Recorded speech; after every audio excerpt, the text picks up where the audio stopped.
Baylor football might just beat TCU on Saturday. Why?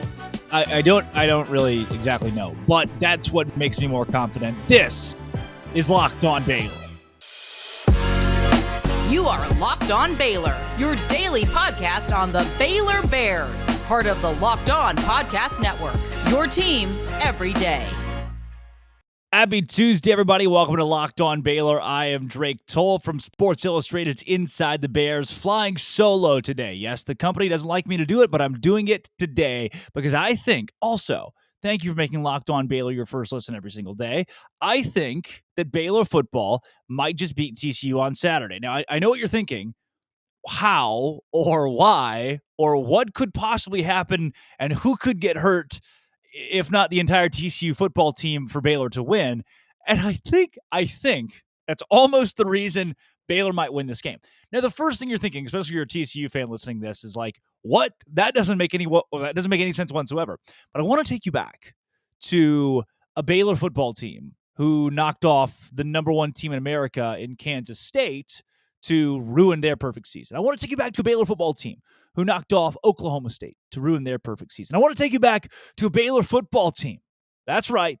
That knocked off Oklahoma in the year of our Lord 2021 to knock off their 9-0 undefeated season. TCU comes into Waco on Saturday at 10-0. Guess what TCU has to lose? Guess what they have to lose? Everything. TCU, everything to lose. Think about Baylor and TCU in Fort Worth last year. Had I been, let's change roles. Steven Simcox, who's worked in the Waco area a lot, hosts Locked On TCU. A year ago today, Steven Simcox, before the Baylor TCU game, is probably saying something along these lines. Gary Patterson at that point in time had been fired. What did TCU have to play for? Absolutely nothing. What did Baylor have to play for? Gary Bohannon, Stave Aranda, it's Jalen Petrie and Terrell Bernard and everything in front of them. And we're still thinking about a college football playoff. And those hopes were completely crushed with a loss on the road to TCU. Why did TCU win that game? What did TCU do to win that game? Chandler Morris, yes. Could you see a Kyron Drones becomes Chandler Morris this weekend? It's not impossible, although we're going to get into that. I don't think it'll happen. But that is so much of what we have set up in front of us for this weekend. Baylor, what is the difference in 8-4, which they would finish? TCU beat Texas, you're 8-4, and 7-5. Moreover, what's the difference in 8-4 and 6-6? There's nothing left. I can tell you, I can promise you, if I walked in the locker room today and said, "Hey fellas, what's more prestigious? Playing in the Alamo Bowl, the Cheez-It Bowl, the Texas Bowl, the Meineke Car Care Bowl, the Cactus Bowl?" They wouldn't know that two of those bowls no longer exist. And the other three, I can guarantee you, most of the players couldn't care less about which of those is more big, which of those is bigger than the other or has more prowess than the other. So these guys are not there's just so little pressure. Fox's Big Noon Kickoff is coming, which, by the way, I think is the stupidest thing in the world. I hope to one day work for Fox Sports, I'm sure. But I do think that they're only coming for TCU. They couldn't give a crap less about Baylor. And it, again, somehow gives me more confidence that Baylor's going to win this game. When I was like 9 or 10, my high school was like 2 wins and playing an undefeated team last game of the season. And this like network radio station picked up the game. And lo and behold, our team won because we just couldn't care less. Like there was no pressure for the team it's not supposed to win. And that's how Baylor can play on Saturday. Fox's Big Noon Kickoff is coming to town. And they're probably going to bring Dave Aranda on set. And he's going to be like, we're 6-4. Why are you here? Moreover, Gus Johnson and Joel Klatt, the best part of Fox's Big Noon Kickoff, not coming to Waco. They're actually going to cover the Rose Bowl, or they're going to Pasadena at the Rose Bowl to cover UCLA this weekend. So, that's what kind of Fox's Big Noon Kickoff is it without Gus Johnson? Neither here nor there. That adds to it to me. That gives Baylor a chance to win this game. That they don't have anything to lose whatsoever, and that it's 11 a.m. It's going to be freaking cold. No one's going to be there, by the way. Baylor fans, you're all great. I really do think you killed it on Saturday, but so few people are going to beat this TCU game, mostly because it's 11 a.m. So you're Dallas, you're Houston, even your Austin alumni probably aren't going to make the trek up, especially as cold as it's going to be. If you have kids, you can't really do that too. I'm going to give you an excuse on this one. Most of the students have probably gone home for Thanksgiving by Saturday. A lot of them are done on Thursday or Friday or even Saturday, and they want to get back. And Baylor's only 6-4 at football, so why would they stay for the game? The crowd's just not going to be great. But again, that almost adds to the reason that Baylor's going to win this game, because it wouldn't make any sense. If you're a TCU fan, namely if you're Barstool TCU, which, by the way, I understand that Barstool TCU has been all over my content over the course of the last couple of months. Hey, guys, thanks for listening. I'm glad you're so tuned into a Baylor show. Also, you're like a college student. I'm a college student. Like, we can still be friends here. Stop taking things so seriously. That's the fun aside for Barstool TCU, wherever you are out there. Other reasons that Baylor could win this game, and less so just like, oh, the host says he kind of feels that way. ESPN right now, I can't help but laugh because it's so, I feel so comfortable and nonchalant saying that Baylor could win because the consequences of them losing are zero. Absolutely zero. And that's probably how the team feels too, I hope. Right now, ESPN's FPI predictor has Baylor at a 49% chance of victory. Outright victory. Not even to cover, not even to get within a touchdown, not even to get within 10. That is 49% chance to win the game against TCU on Saturday.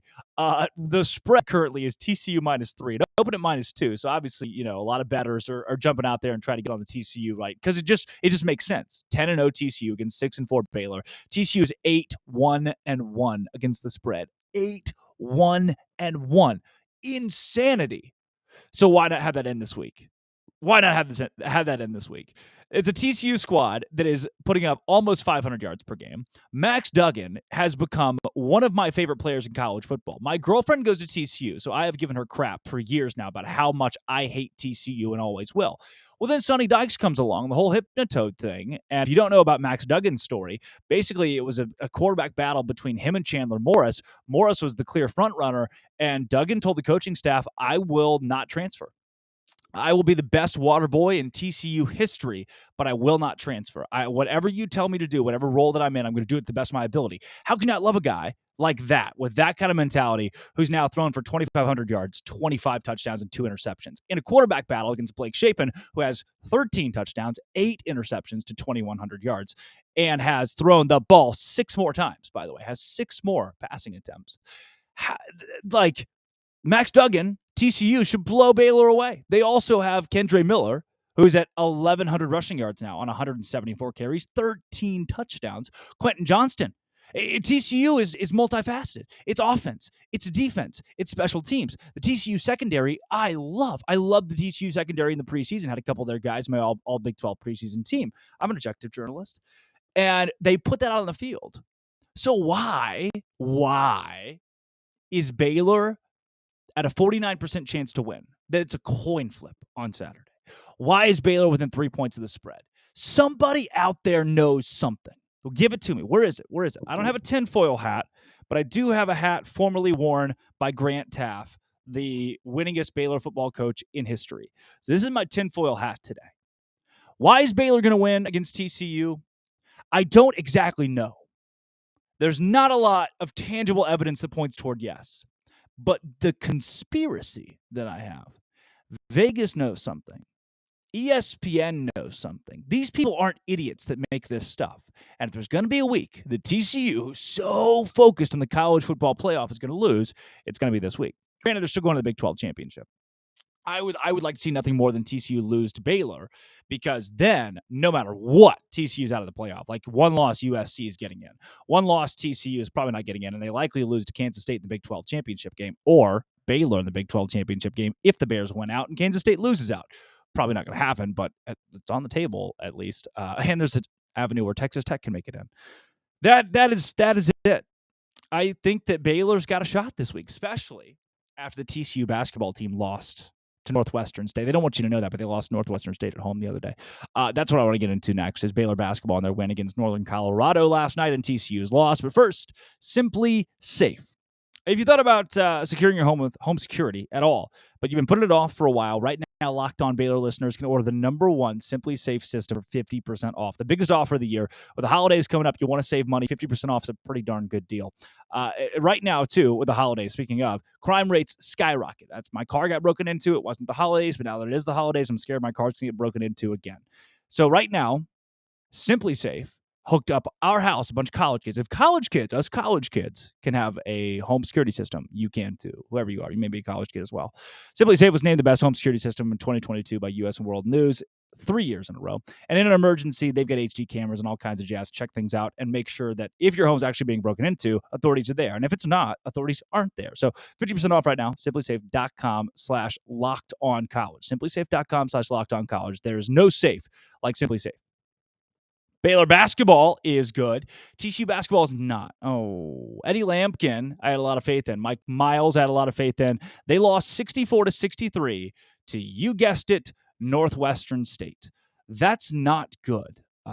If you are looking for TCU, what happened? This is it right here. That is, I just can't, I can't fathom having a basketball team on my campus that loses to teams like Northwestern State. Baylor has never and would never, not in my tenure at least, the university. Instead, on the same night TCU lost at home. By the way, we're going to hear from Scott Drew in the third segment. And one of my favorite questions was our own Cam Stewart asks him or tells him that TCU lost Northwestern State. And Scott's eyes get this big, huge. And he goes, TCU lost to who? He said, Northwestern State. At home? Yeah. Oh. Wow, was Scott Drew's response, because wow. Baylor, on the other hand, took care of business 95-62. Usually, I'm going to rip back the curtain and tell you that I don't like talking about these games very much because they're just these big blowouts before Baylor goes to play West Virginia or goes to play Virginia in Las Vegas this weekend. And these games just shouldn't really matter to the fan. You probably didn't even watch the game last night, but I want to pick apart some of the stats from this game because I don't know if I've been able to fathom the depth of this Baylor roster. Keontae George didn't have his best night either. 4 for 12 from the field, 1 for 6 from 3. He did pull down 7 boards and 6 assists and 2 steals. That's really good, but not his best scoring night. Instead, LJ Cryer, who at one point this season was 6 for 23. 6 for 23 from behind the arc, cleaned things up. He went 4 for 9 for 3 last night, had 4 rebounds, 2 assists, and a steal. Adam Flagler goes double-double, 13 points, 10 assists. 10 assists for a guy who's usually your leading scorer, and he had 3 steals to add to it. The defense was insane. 15 steals last night. 15 steals. Mostly led by a guy that I don't think enough of us are talking about right now in Dale Bonner. Dale Bonner's stat line featured 5 for 6 shooting. No three-pointers, by the way. Didn't need it. Had a couple of dunks, too. 12 points. He got 4 boards, 4 assists, and 6 steals. Dale Bonner has become what Adam Flagler was during the national championship run. Come off the bench and just be a plus guy. You're never going to be like, the only guy in the negative is Dale Bonner. He's always going to be in the plus. Reminds me a lot to Devontae Bandu, but not young Devontae Bandu. Instead, senior year Devontae Bandu, who helped lead that 2019-2020 team to what could have been a national title or Final Four run. Dale Bonner is going to bring that for you on the floor, and I think having that kind of depth, especially at the guard spot, is going to behoove Baylor when the bigs are playing as well as they are defensively. Flo Thamba is still struggling with free throws. You've probably heard the Scott Drew bite from this past weekend. We asked him, Scott, free throws weren't great. And he's like, well, yeah, take Flo Thamba out. They're not too bad. Flo's had a lot of struggles there, still having struggles at the line, 2 for 5 on free throws, but played well defensively, big inside, had 4 boards. But again, Keontae George's 7 were pretty key, but other big guys helping him out. Caleb Lohner, 10 rebounds in last night's game. 10 rebounds in the game. Also had 2 steals as well. So add into that category. Joshua Ojianwuna had an unbelievable alley-oop dunk. He continues to foul people. Joshua Ojianwuna has fouled me twice this season. He's a foul machine. Had 4 again last. I think it was 4, 3, and 4 over the course of the first 3 games this season. But grabbed a couple of boards. Jalen Bridges, really like what he's added to the floor. Jalen Bridges can shoot too. He was 1 for 5 shooting threes last night, but still that 1 is pretty darn good for a forward. He's not quite Matthew Meyer, and probably in a good way. I have said, and I don't know if I've said it on this podcast either, but I've said to at least people, this team lacks a Matthew Meyer and this team lacks James Akinjo. And I truly do believe those two guys play great roles at Baylor and will always be great Baylor Bears. But from a me standpoint, from a team standpoint, from a chemistry standpoint and everything, I think it's for the better that you have this team that has a dichotomy of old and young, and the old guys having mostly been guys who've been in the program for a long time. That helps you a lot. They can help the new guys really come up and blossom. So, and Meyer's a guy that transferred, so if you like, all I've got's nice stuff to say about him, but also he transferred. So I don't have to continue to sing any praises about Matthew Meyer. Those two guys being gone for the team, I think has helped chemistry, and you're seeing the young guys step up and play really comfortably. Joshua Ojenwuna, who's still kind of uncoordinated and figuring things out, is another example of that. Some of the overall stats in the game as well last night are pretty legit. For the Bears, shooting 53% is certainly, that will play. Not bad at all. 37 for 70 from the field.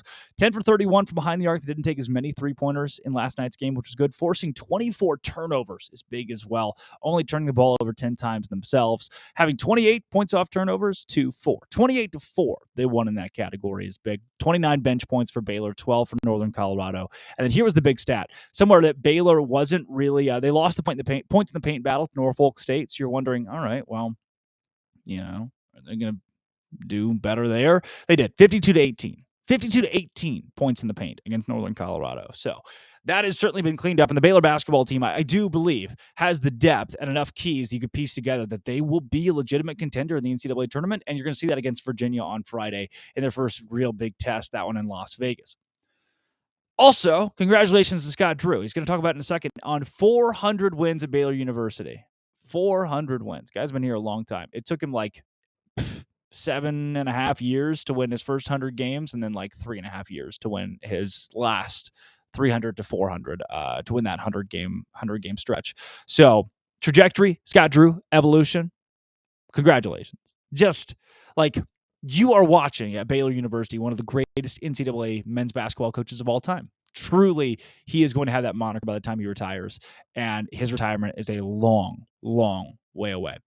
Speaking of retirement, at BetOnline.net right now, you can probably bet on the odds of me retiring from Locked On Baylor. They are zero. They'd be like plus $1 billion. But you can go bet it, I bet, at BetOnline.net. I did not win a lot of money this weekend because the Cowboys and the Bears lost. I put a good lump sum on the Baylor Bears, who are fighting, and the Dallas Cowboys, who I'm a fan of now. But luckily, the Spurs have been playing pretty good basketball, so I can win some back via BetOnline and wagering at BetOnline. College basketball, college football, it is all right there, even esports at BetOnline.net. If you love sports podcast, they're also there as well. Get your betting fix and go there today. It is where the game starts at BetOnline.net. Now, Scott Drew, take it away. Appreciate it.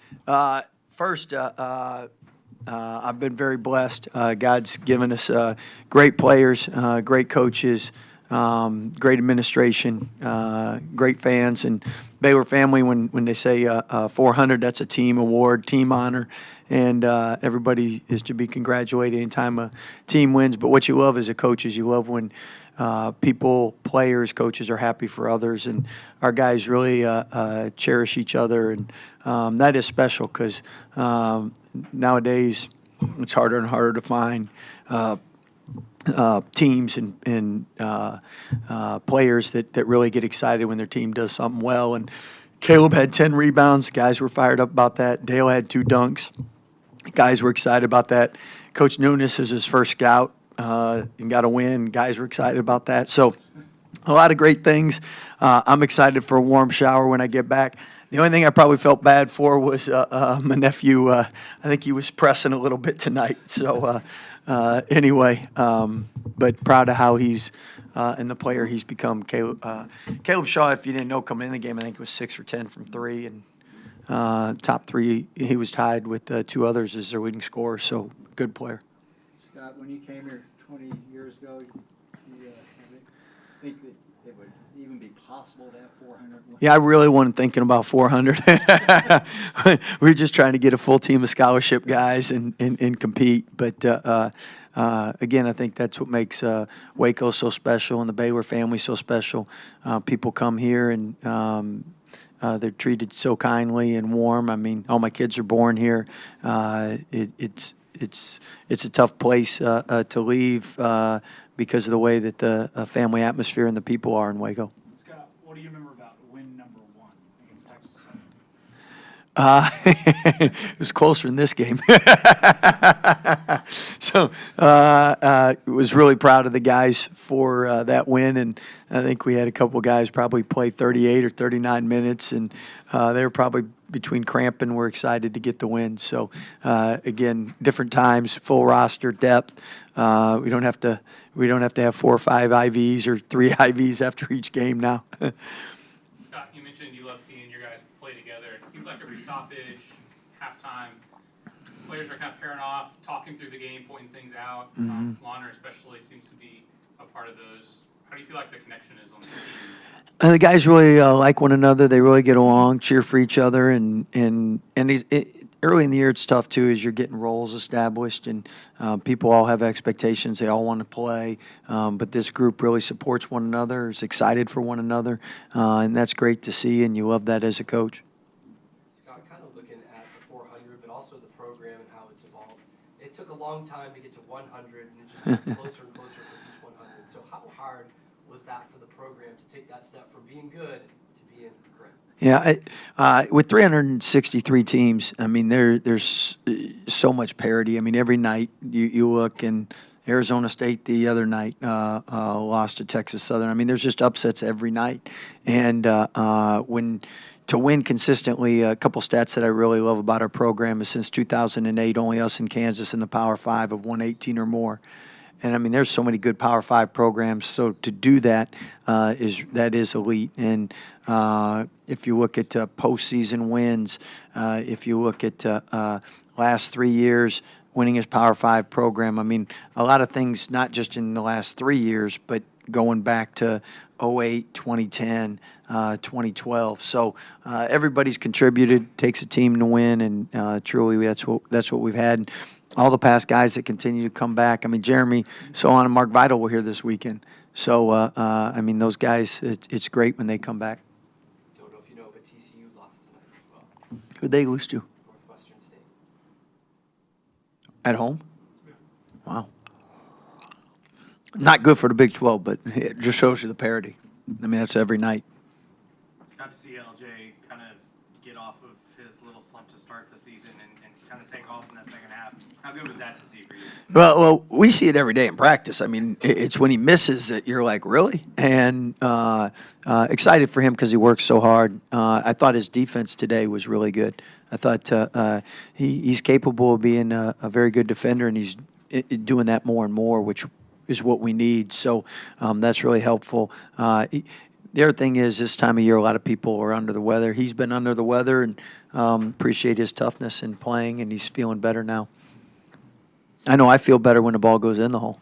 Scott, you like what Dale is giving you in that rotation? I mean, he had 6 steals tonight. Yeah, I mean, Dale is somebody that last year we thought would be a year that he would spend developing, and he was able to help us win last year, and he's taken another step forward, and Dale's a tremendous player, and Dale helps you in so many different ways. There's not a better ball mover in the country. We call him Mr. .5. I mean, he gets to the paint and moves it. Anything else for Coach? Thanks, Scott. Appreciate you guys. Congratulations. That was Scott Drew talking about his 400th victory at Baylor and a 95-62 win over Northern Colorado. Big for those guys and big for Locked On Baylor. You know, when the Bears win, things go well for the show. And looking at the outlook of this week with the TCU game on Saturday, we'll be breaking that down and doing extensive previews on Baylor, Virginia, and then maybe even Baylor and Illinois playing on Saturday. Matthew Meyer against his old squad. So all of that and more over the course of the rest of the week. It's the busiest time of year in sports with men's, women's basketball, and football going on. All of that. Don't want to miss it. Keep on coming back, and thank you for making it your first listen every single day at Locked On Baylor.